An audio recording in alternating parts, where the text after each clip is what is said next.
Good morning, everyone. It's been a long time since I've been on here.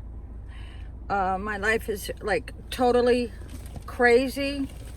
I call it like Ozzy Osbourne's crazy train. Definitely that's what my life is like.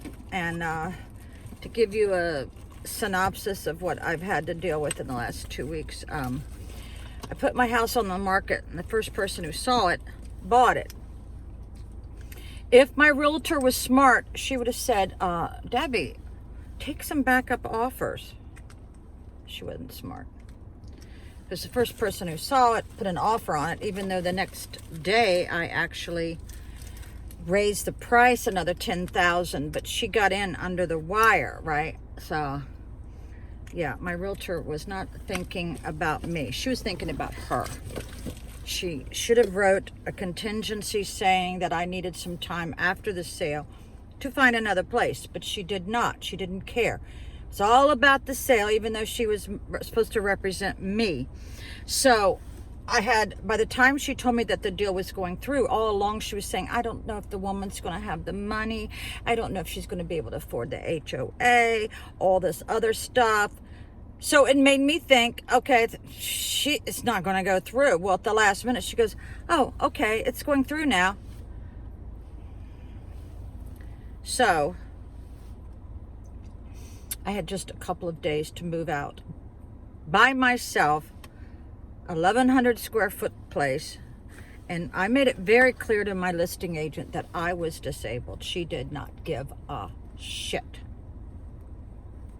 So keep that in mind. When you're trying to sell your house, that listing agent, honey, is going to go for the sale. They don't care about your issues. If she was a reputable one that was looking out for me, she should have said, let's take up some backup offers. Don't accept this first price. Because the first person who looked at my place put an offer on it. So that was my fault. But I also blame her. She's supposed to be the expert.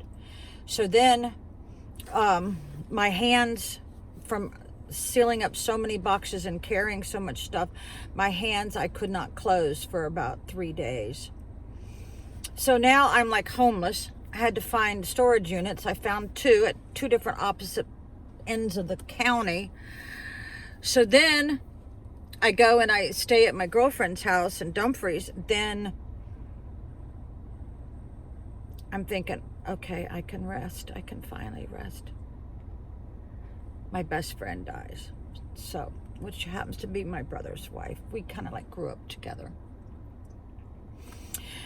So, I had no funeral clothes. All my nice clothes were in storage units. I only bagged up what I thought I would need, like Christmas stuff or Thanksgiving stuff, just regular everyday clothes. So everything was put in suitcases in my car. So when she passed, my brother had he had a lot to deal with. For one thing, they couldn't find the will. That has been a mess. Honey, if you have a will and you haven't updated it, please. You never know what's going to be happening with your family by the time you die, you know.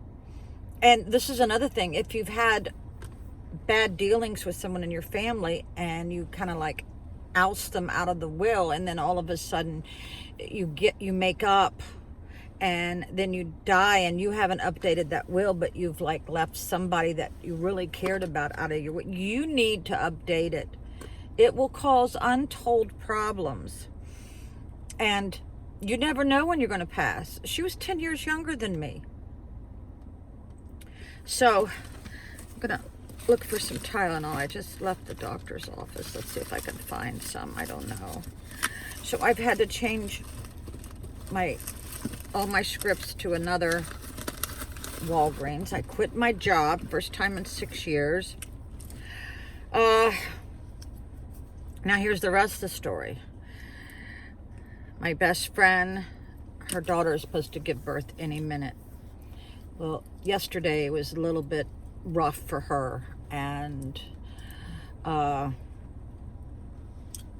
she wasn't very cordial, because she's like gonna deliver any minute, right? So this morning, I've told everybody except her, because she wasn't listening. She didn't want to listen, I guess, that I was going to the doctor's. And so this morning, she says, I need you. I said, can't. I'm in the Berg going to the doctor's, right? And I've waited 2 months for this appointment. I could not cancel it. So, I don't know. Because every day, you know, she thinks she's having the baby. It's just the stress of her losing her mom, you know. So, my fingernails are so gross. I hate to even have anybody look at them. So, everybody's telling me not to go on vacation, but it's not going to interfere with Thanksgiving or Christmas, so I don't know what they're worried about. I did fix everybody a good meatloaf last night, thank God. It's the least I could do. And they ate the whole thing, I'll tell you. But it's hard for women to work in another woman's kitchen. It's like, that's like a woman's domain, you know. I don't like anybody in my kitchen, and I don't think my sister-in-law would mind if I was in hers. But life is tough right now. And I need to get myself back on the road to help out my niece if she needs me now. All right, so thanks for listening. I think I will go now. Love you guys. Bye.